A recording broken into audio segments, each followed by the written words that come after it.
Merci beaucoup, Dr. Tahar, pour ce projet.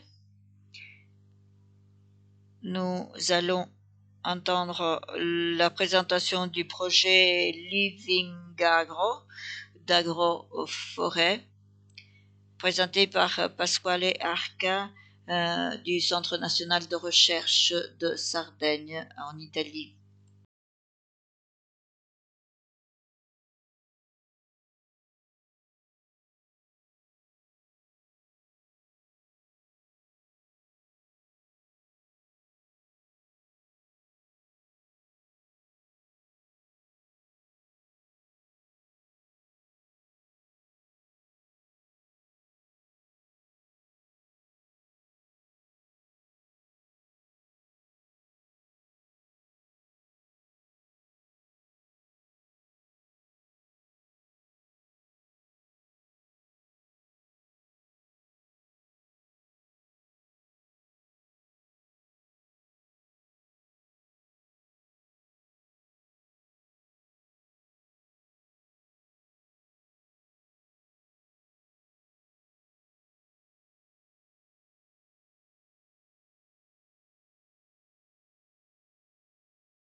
Bonjour Antonio, bonjour à toutes et à tous.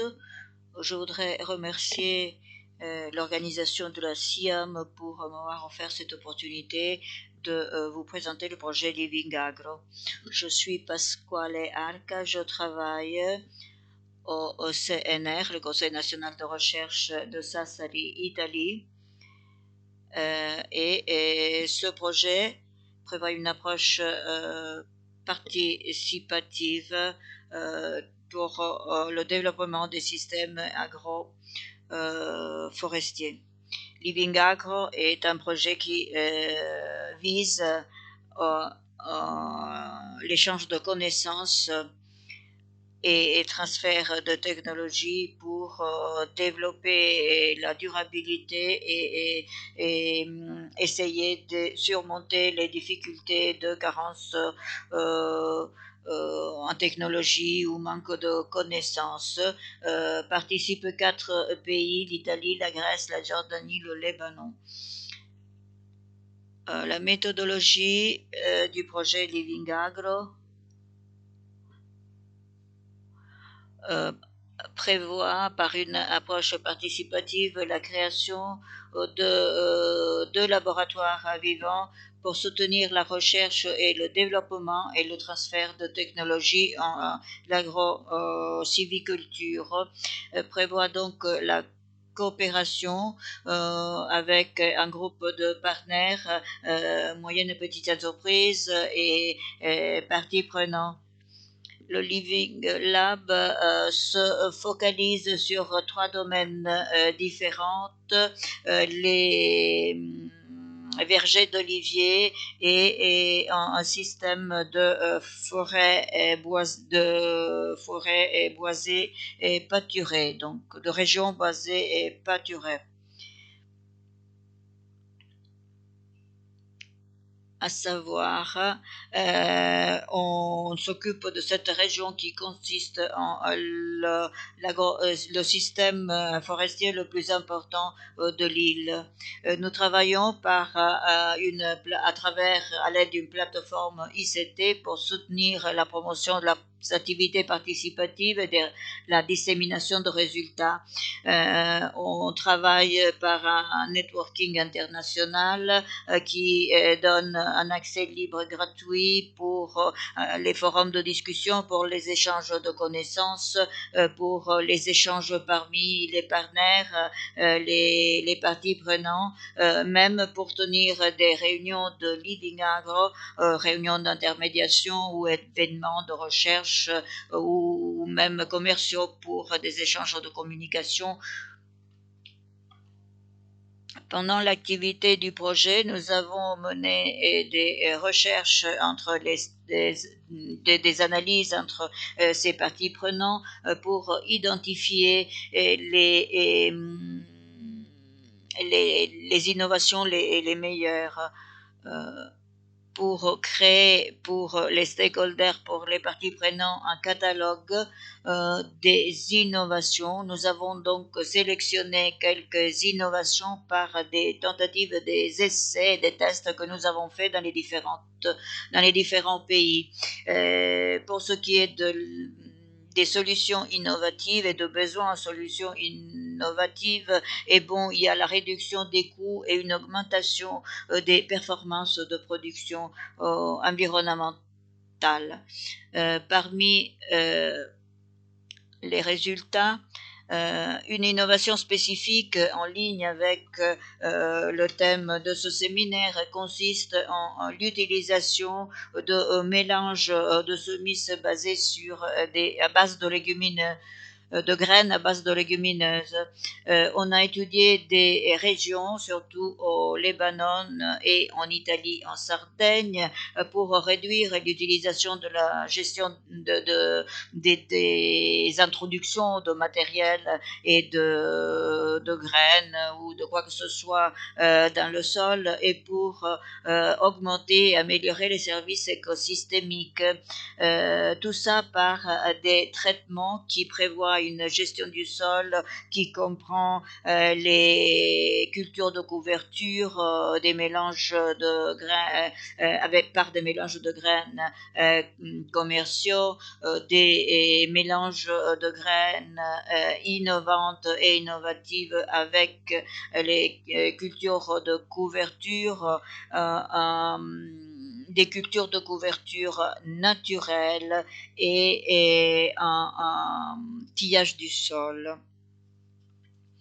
Tout comme le Living Lab 1, le deuxième prévoit des innovations similaires au Libanon et en Italie. En ce cas, cette innovation répondait à la nécessité d'améliorer la qualité et la quantité de la biomasse des pâturages en augmentant l'efficacité de la production et des systèmes de production et en augmentant les revenus pour les éleveurs et en améliorant les services écosystémiques.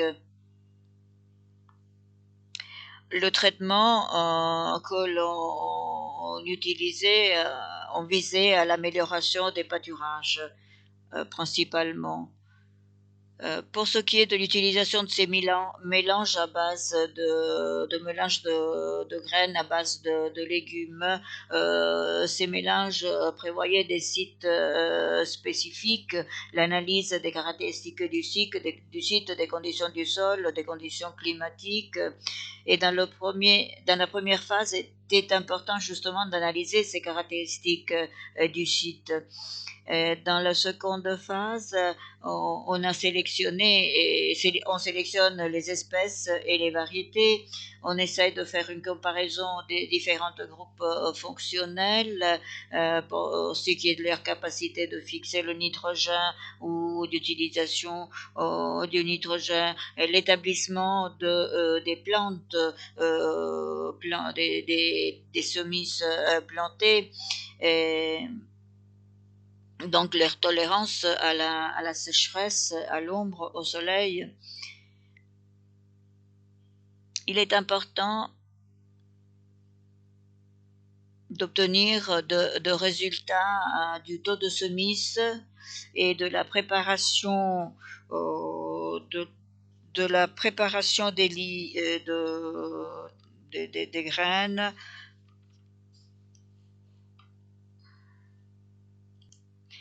Et des études ont été faites seulement pour la qualité des espèces de ces mélanges de semences à base de légumineuses. il fallait voir quelles étaient les composantes de ce mélange. Également, la gestion des cultures de couverture et de leur amélioration assure ces phases, ces pas, assure une qualité de pâturage. Et pour ce qui est de la gestion des vergers à graines ou des vergers d'olivier, eh bien ces vergers sont très importants pour préserver les espèces. Pour ce qui est de ces tests, de ces essais, le travail est en cours. On fait des échantillons pour l'analyse chimique et physique, pour analyser et estimer la biomasse. Pour faire des analyses bromontologiques et du forage. Donc, on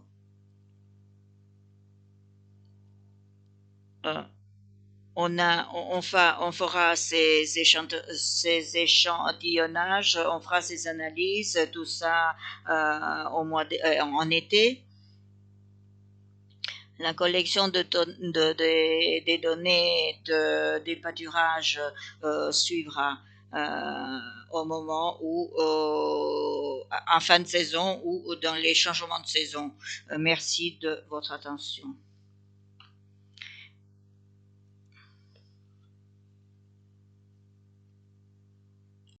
En tout cas, après semis de l'été et du début d'automne de l'année suivante, nous passons à l'échantillonnage et à l'analyse des échantillons.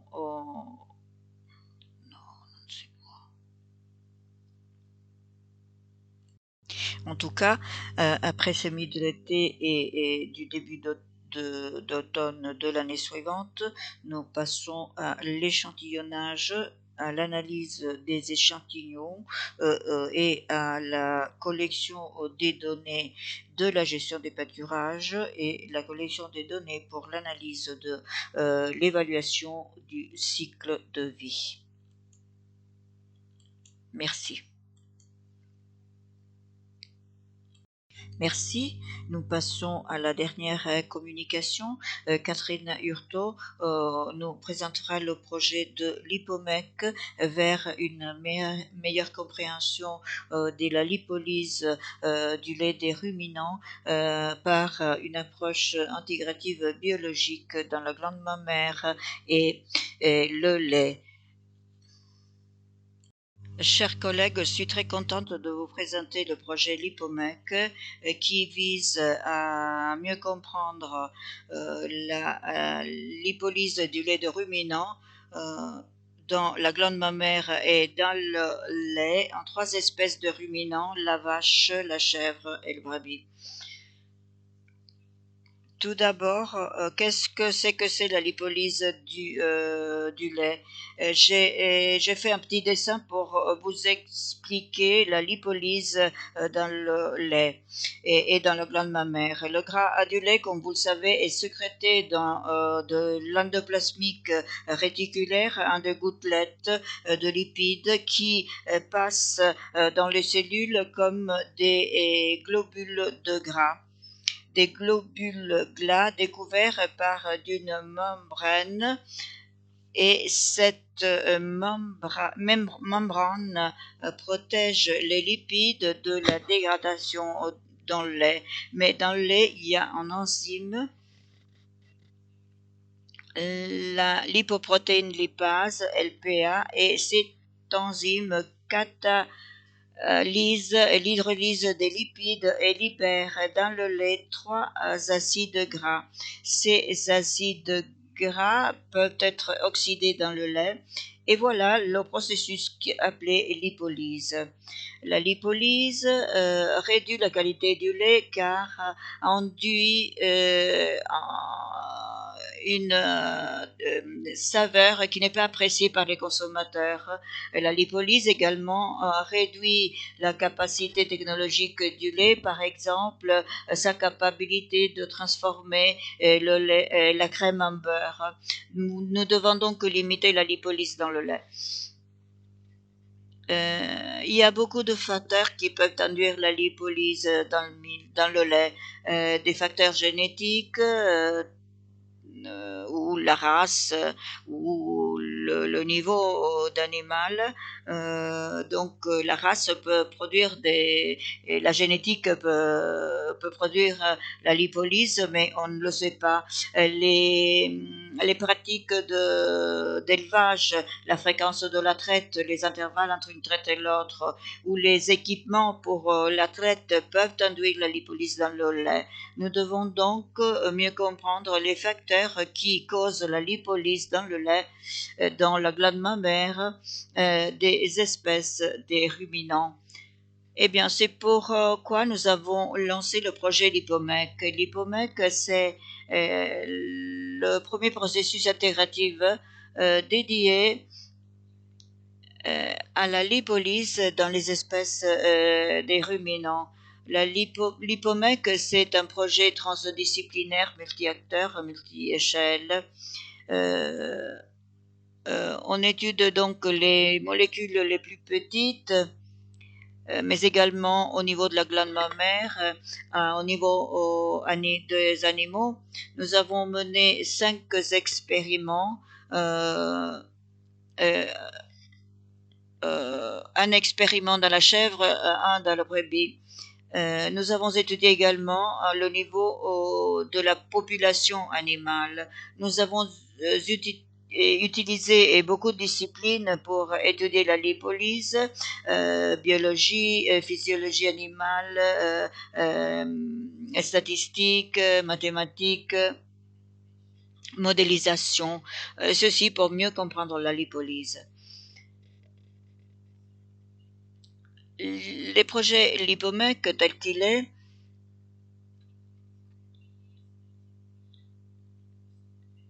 nous sommes partis avec une petite version de Lipolec en 2018 qui était dédiée aux vaches. Nous avons ensuite mené et réalisé un projet plus grand également sur les chèvres et les brebis. Vous voyez là le plan détaillé du projet, mais il y a beaucoup de laboratoires et beaucoup d'expériments qui se font en France pour les projets Lipomec, et c'est une chose très bonne, très positive.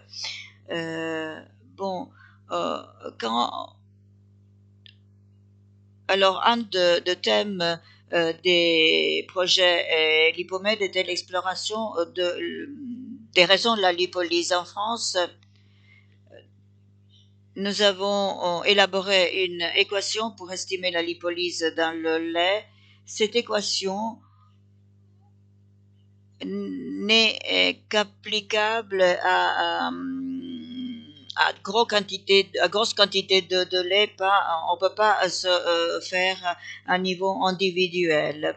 Il faudrait élaborer des équations disponibles pour le lait individuel. Donc nous avons réussi à faire cette équation. Pour les chèvres, nous avons collecté de la même manière 400 échantillons de plastior pour élaborer une nouvelle équation. C'est la seule manière de mesurer la lipolyse, était justement à l'aide d'une méthode chimique. Après le projet Lipomec, il est possible d'estimer la valeur de la lipolyse grâce à une équation qui agit d'une manière plus rapide. et nous pouvons calculer la lipolyse avec une très bonne précision.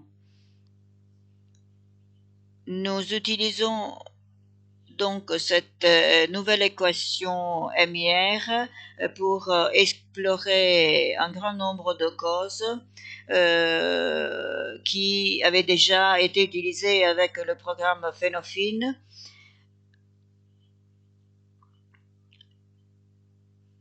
Et pour déterminer la lipolyse et voir si la lipolyse pouvait être déterminée par les races. On a essayé également de chercher la lipolyse au niveau du foie. Il y a quand même une manière d'estimer la valeur de la lipolyse dans le lait, et la réponse est qu'on a un grand nombre de chèvres génotypées avec un programme spécial Lipomec. Donc, nous avons fait le même travail pour identifier la possibilité de la lipolyse dans le lait dans des chèvres qui étaient très susceptibles à l'avoir. Donc, on a essayé d'analyser également les gènes dans les espèces de chèvres, donc de faire des analyses génétiques. Donc, par cette équation, nous voulons avoir plus d'informations et rentrer plus en profondeur dans les mécanismes de la lipolyse. Ça va. Et c'est parce que nous avons essayé des restrictions pour avec l'alimentation, mais les chèvres et les brebis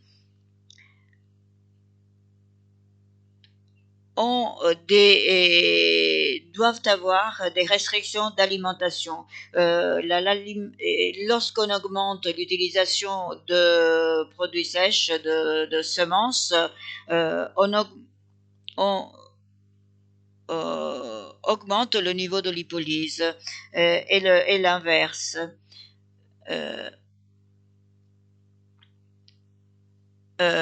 Il faut bien sûr aller plus en profondeur pour entrer encore plus dans ce mécanisme de la lipolyse du lait et dans les espèces des ruminants.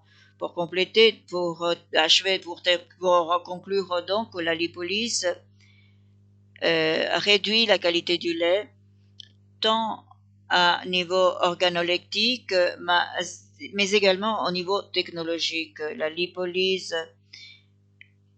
est le premier programme intégratif qui permet de mieux comprendre le mécanisme de la lipolyse dans le lait et dans la glande mammaire de 3 espèces de ruminants, la vache, la chèvre et le brebis. Et Lipomec, c'est un nouveau programme. Nous les utilisons avec un programme vieux, le phénophenlate, pour explorer le déterminisme génétique de la lipolyse dans les chèvres. Nous avons identifié des régions des aines où la lipolyse est plus induite et plus visible. Mais d'autres études seront faites. On attend les résultats pour le mois prochain. Il faut donc étudier encore plus pour mieux comprendre la lipolyse dans les 3 espèces de ruminants. Il y a bien sûr plus de détails, vous pourrez le demander, mais c'était vraiment tous les détails sont dans nos posters, tout ce que j'ai dit est dans nos posters. Merci et beaucoup. Je remercie tous mes collaborateurs. Merci de votre attention et je suis prête et ouverte à vos questions. Merci. Merci. Il n'y aura pas la dernière présentation. Nous passerons tout de suite donc à la discussion générale. Puis-je demander à tous les speakers de ce matin de s'asseoir ici au premier rang avant de passer à questions-réponses. Je demande à tous et à toutes de poser des questions brèves qui concernent le point bien visé. Mais avant de passer à la discussion, Ivan veut ajouter quelque chose, une demande de feedback pour le financement des programmes.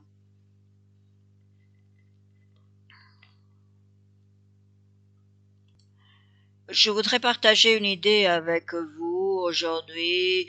Nous avons reçu beaucoup de suggestions. Nous avons également des jeunes chercheurs qui ont présenté et qui présenteront leurs recherches.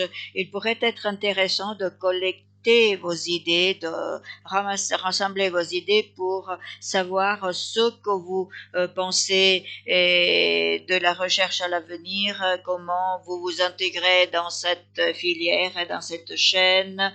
Je laisserai ces stickers là. Vous pouvez marquer vos suggestions ou vos idées qui seront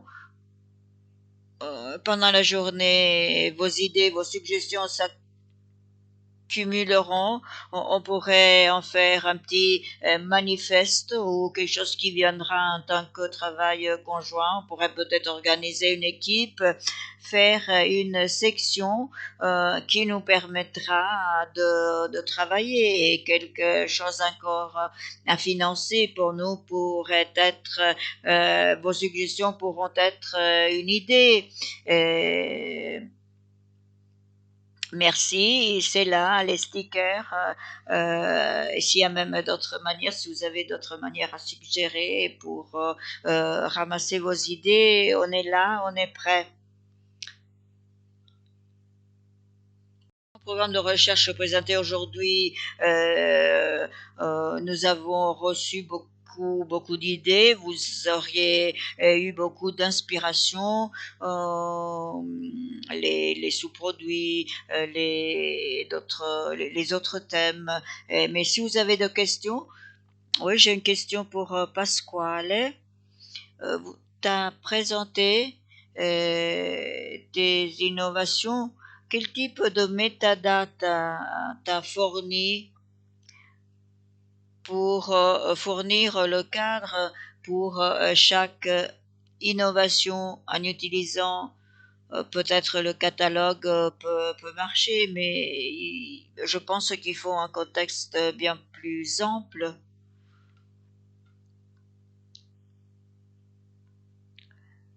Dans l'activité de projet,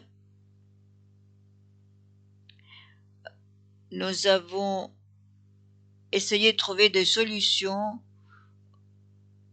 et nous avons étudié l'état de l'art des différentes situations.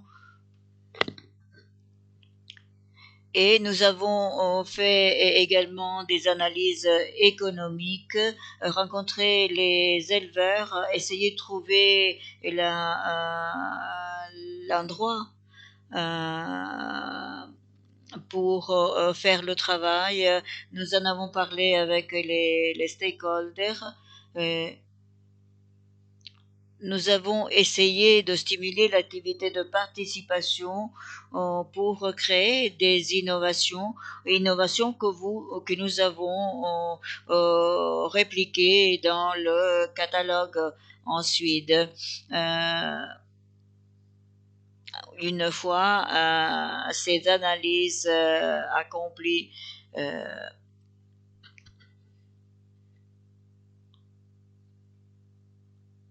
mais il fallait trouver des innovations, mais des innovations qui puissent s'adapter aux conditions. Il y en a eu tellement de suggestions.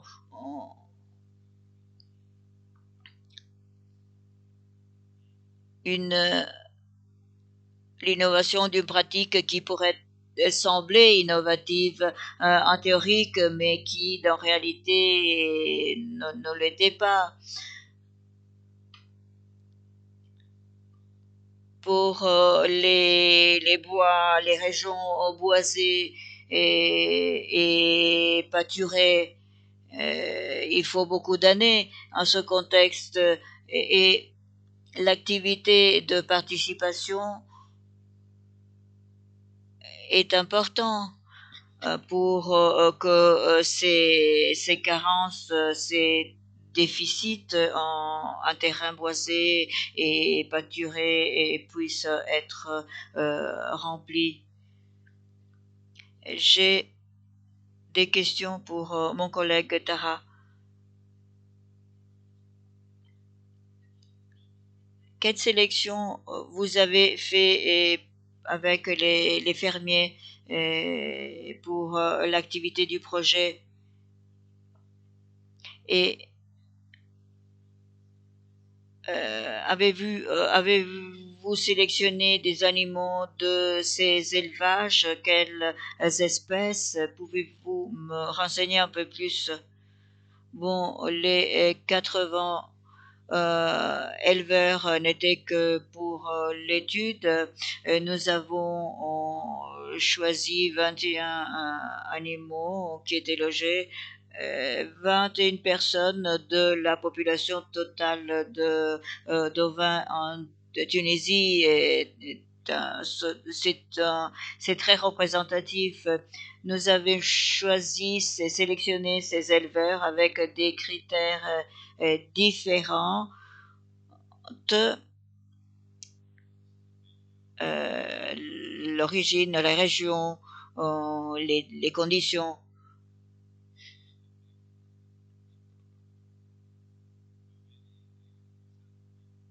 Elles sont sur une base scientifique de sélection.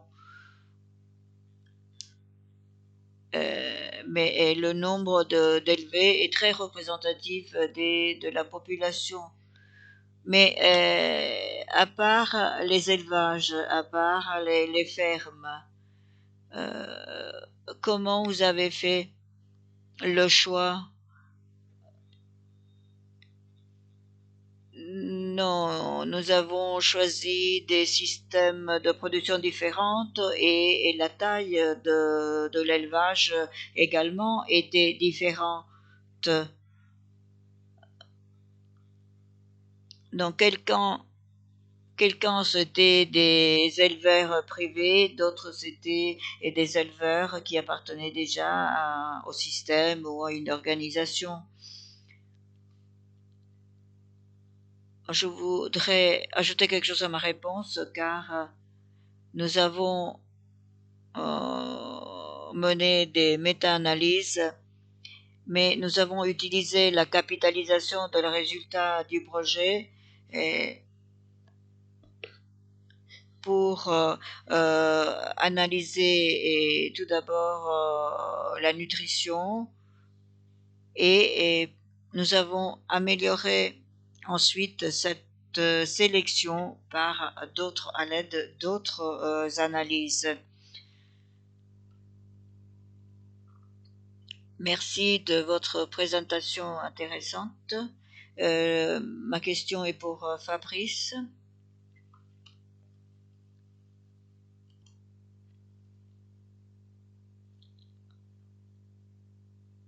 Il est important d'identifier le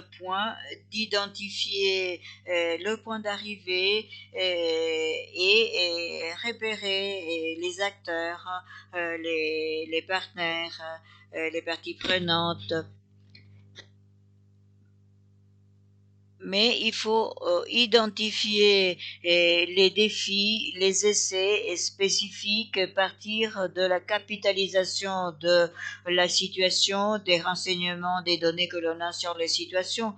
C'est un défi de la recherche, parce que quelquefois, le projet atteint un résultat, mais ce n'est qu'un résultat. Et ce résultat est théorique, ne peut pas être appliqué dans la réalité. Il est important pas seulement de publier des données de résultats, mais voir vraiment la situation telle qu'elle est, en avoir une idée, et l'approche participative peut être important, mais il faut quand même une structure très rigide pour atteindre le résultat.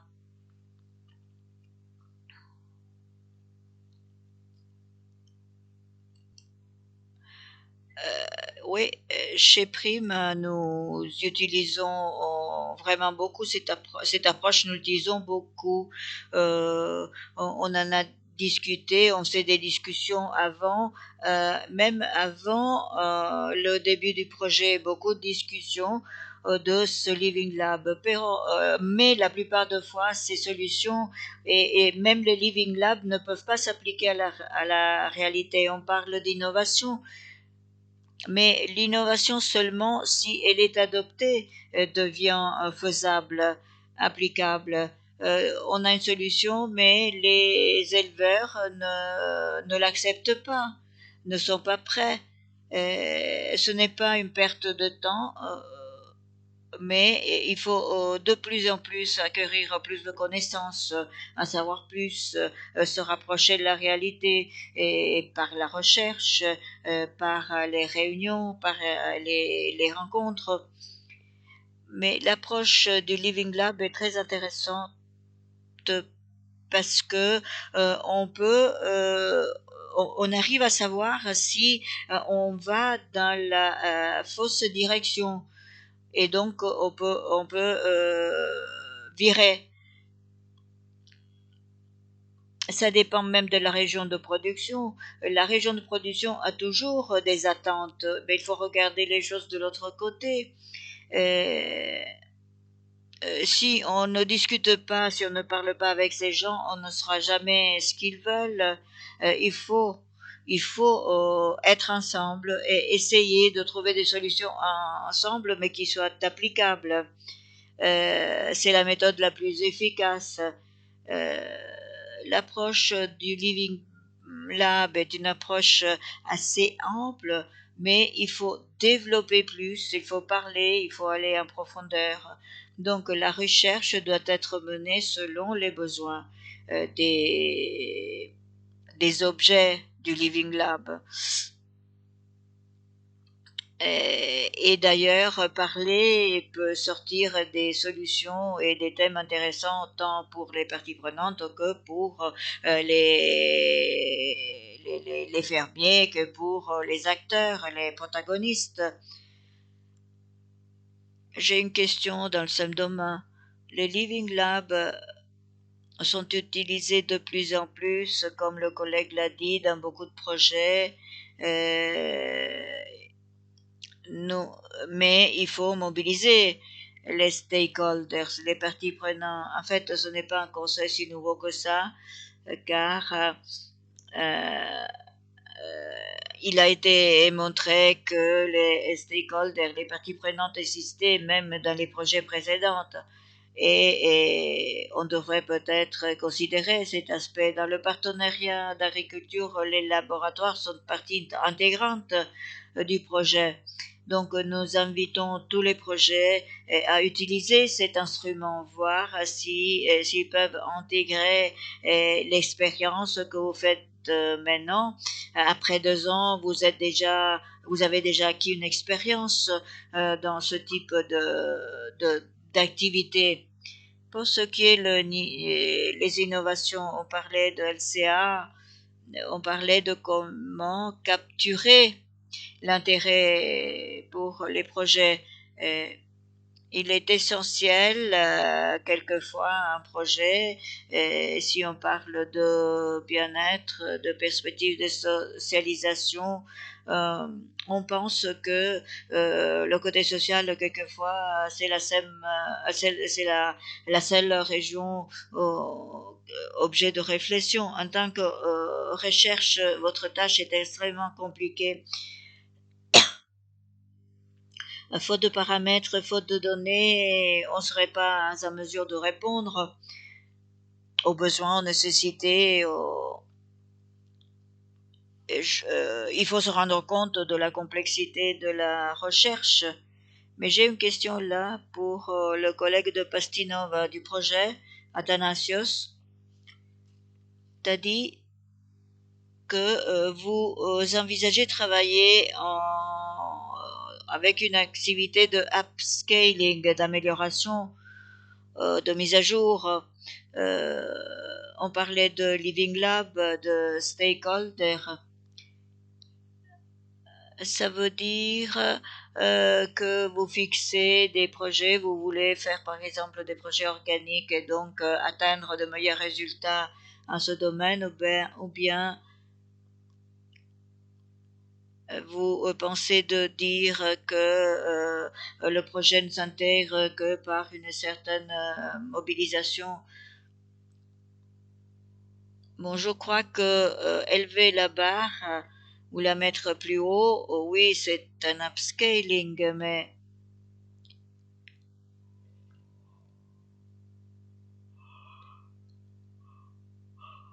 notre souhait est d'arriver, de parvenir à mettre tout ensemble, tous et tout ensemble pour parvenir au résultat. Le Living Lab est un processus de coopération. C'est par là que ça commence. Et je pense que le dialogue est un instrument potentiel. Il y a un potentiel important à utiliser, à mettre en place dans la plupart des domaines. Quand on parle de pastoralisme, par exemple. Et je voudrais saisir l'opportunité ici pour dire, prendre un petit moment, oui d'accord, les Living Lab, d'accord, et la recherche de base, oui d'accord, on ne peut pas demander une approche à plusieurs acteurs pour une recherche de base.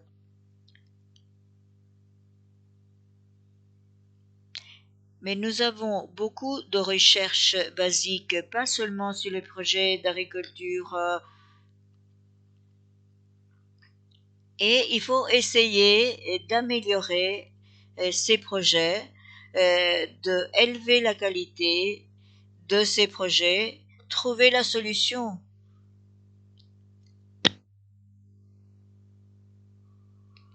Les les Living Labs peuvent jouer un rôle vraiment actif.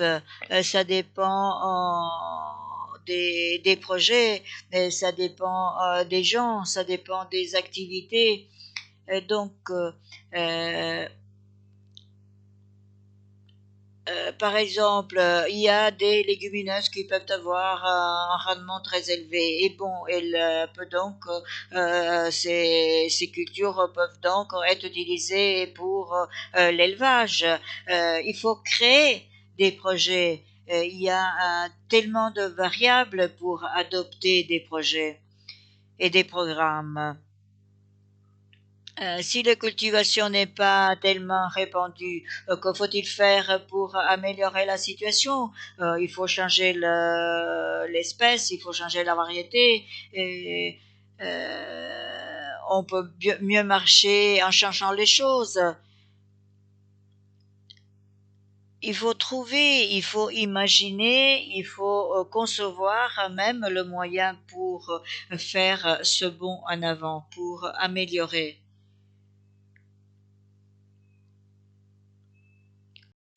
Je vais vous parler de l'Hippomec, pas de Living Lab, de l'histoire de l'Hippomec. On disait que notre projet était beau, mais le projet l'Hippomec, c'était pas un problème. L'Hippomec, c'était pas un problème.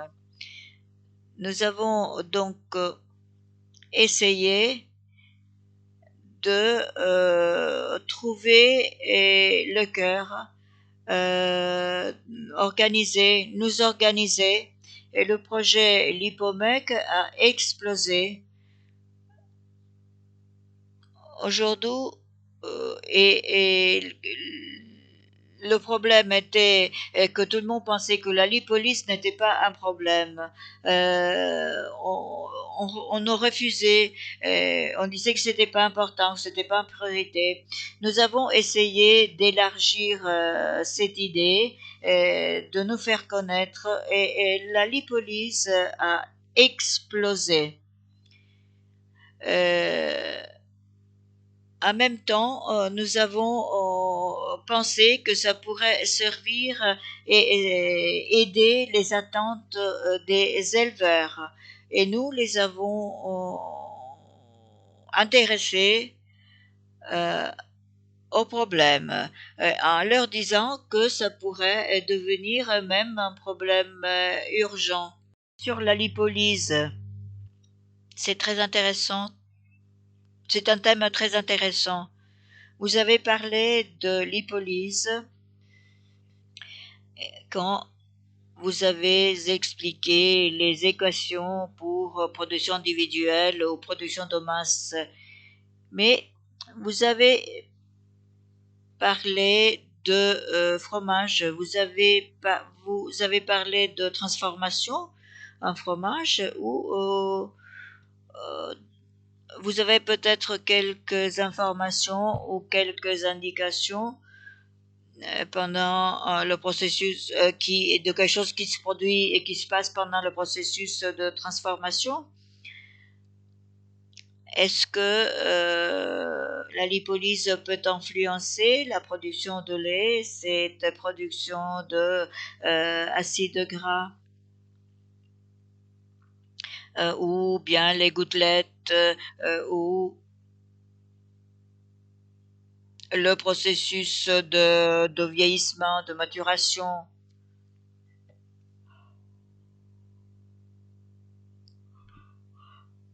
Bon,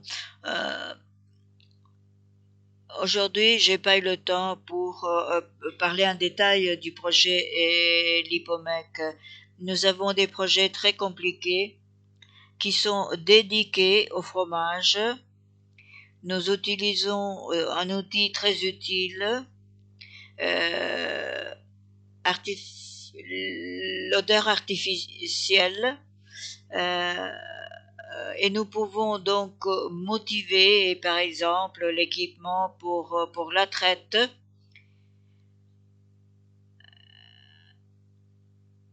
et tirer le lait pour le fromage, par exemple, et selon l'odeur destinée et la production, le lait au fromage. Malheureusement, je n'ai pu traiter qu'une petite partie du projet dédiée à la lipolyse, mais il y a une autre partie du projet qui est consacrée à la lipolyse. Bon, demain, on pourrait, pendant la visite, euh, parler, même aborder même ce thème. Bon, je voudrais commentaire encore une chose, mon expérience de bailleur de fonds et que quelquefois les idées ne sont pas claires, quelquefois les descriptions semblent folles. En tout cas, je suis d'accord que la participation doit être très, très rapprochée. Et, mais il faut que tout projet doit encourager la capacity building des habitants de communauté, des acteurs de la communauté. En tant que chercheur, je sais qu'il y a une demande énorme en activité et de participation. Les gens s'intéressent, à chaque fois qu'il y a un projet, s'intéressent à ce type d'activité. La commission, l'année dernière, a lancé un appel pour la capacity building des chercheurs européens pour des projets à plusieurs parties multi-acteurs qui n'engageaient pas seulement les parties prenantes, mais qui, au fur et à mesure, auraient engagé plus de monde. Euh, pour ceci, les forums, le networking, la formation, toute raison et toute stimulation à changer et les expériences est utile et bien profitable. Il y a une question là, Giuseppe.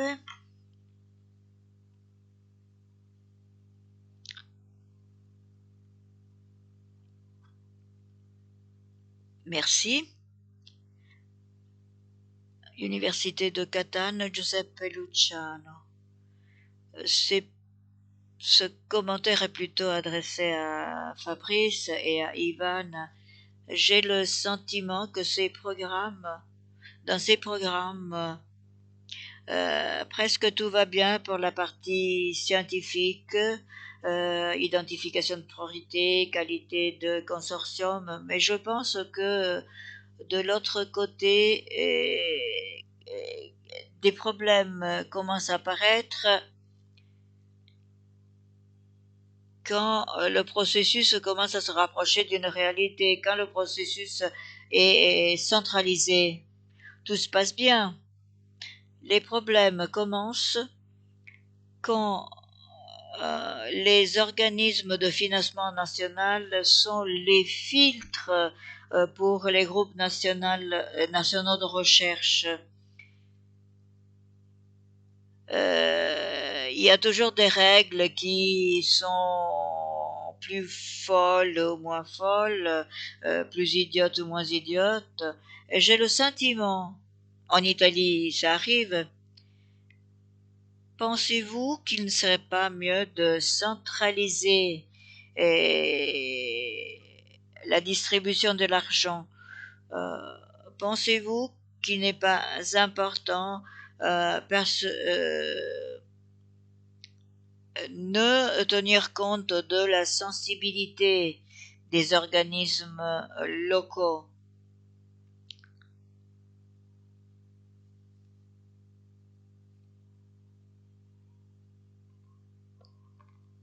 Merci des commentaires.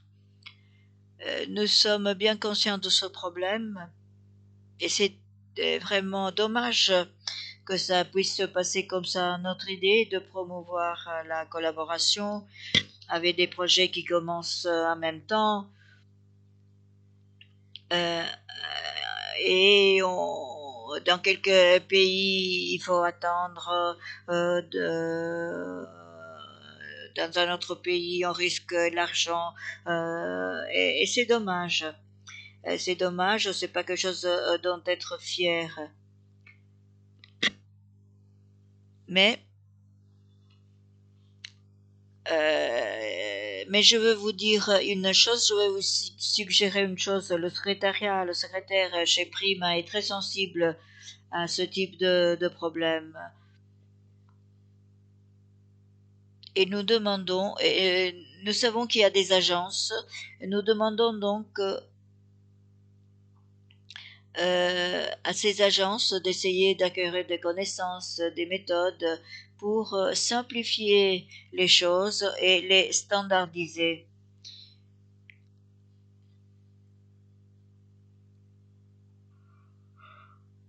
Quelquefois, le manque d'argent peut compromettre le projet.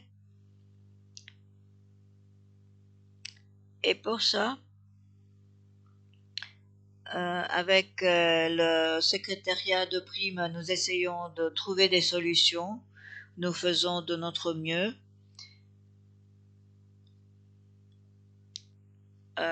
Nous connaissons la Family Agency et c'est un exemple positif et très bon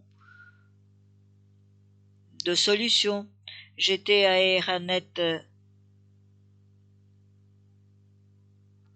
et au début il y avait des problèmes qui se posaient tout le temps Maintenant, il n'y en a plus. Il paraît que tout est d'un ordre. C'est ça la voie à suivre. Nous avons un secrétariat à la Fondation Prima, mais nous avons également des représentants venant de chaque pays. Nous pourrions les sensibiliser avec eux, essayer d'agir à un niveau national. Avec Prima, non, ça ne peut pas se faire. Nous n'avons pas des moyens pour faire pression sur les institutions locales. Je sais, il faut simplifier les choses. Et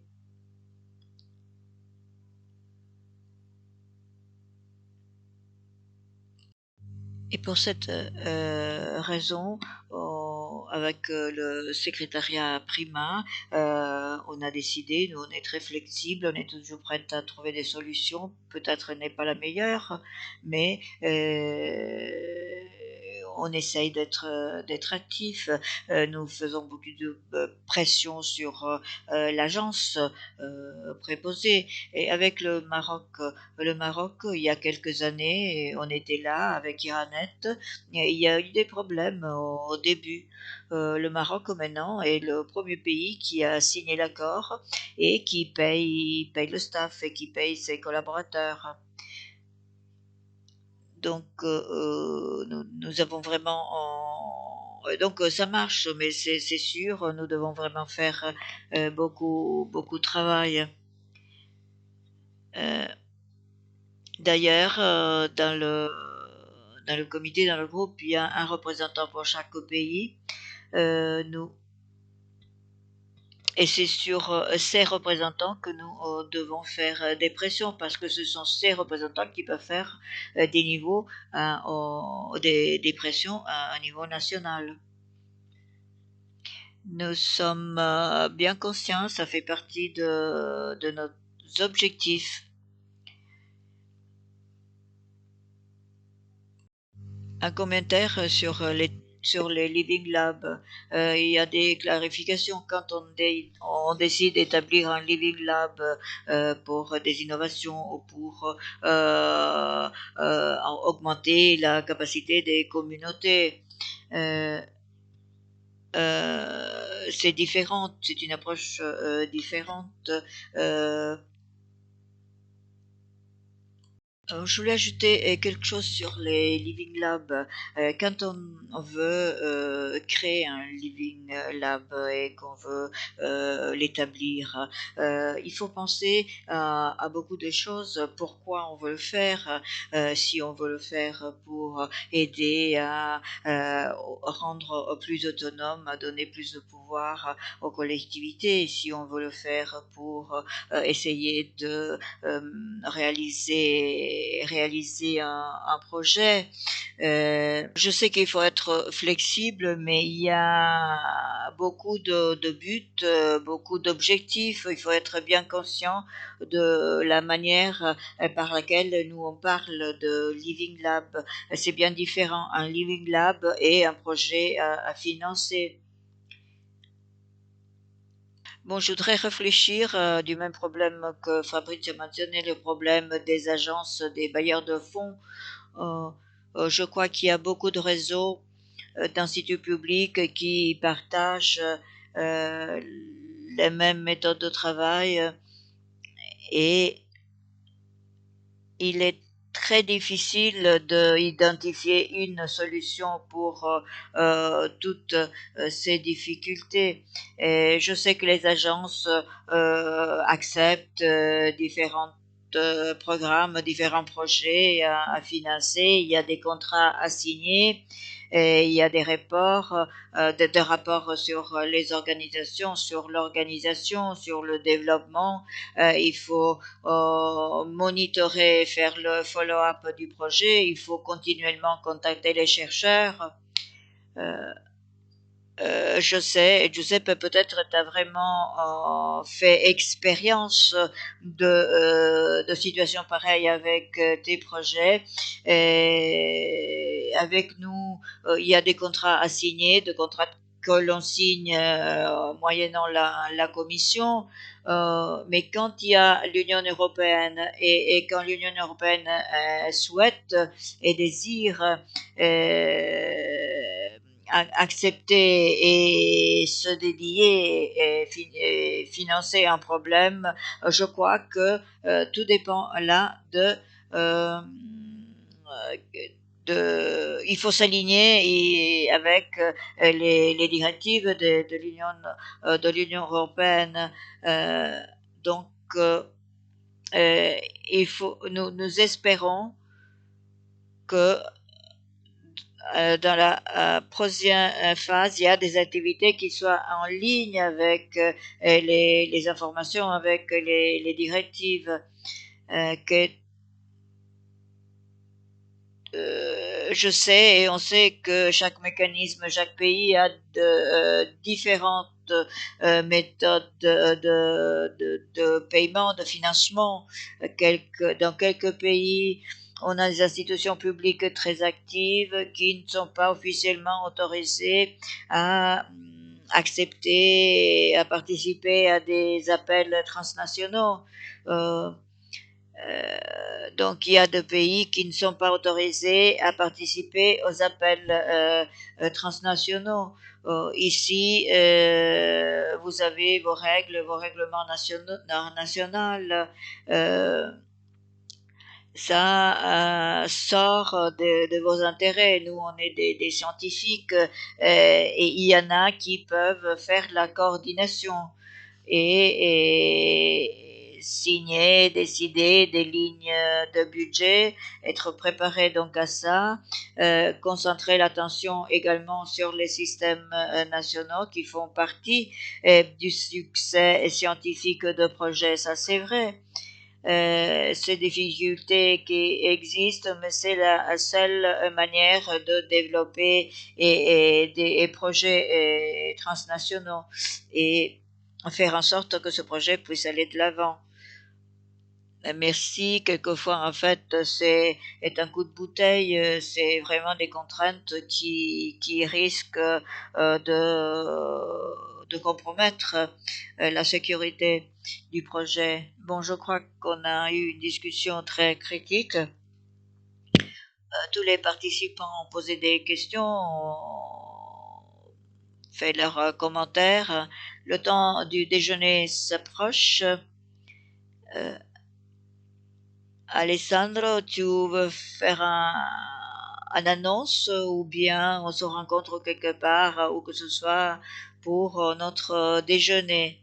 Non? Bon, alors merci à tous et à toutes. Alors, n'oubliez pas qu'il faut être ici à 2 heures pile.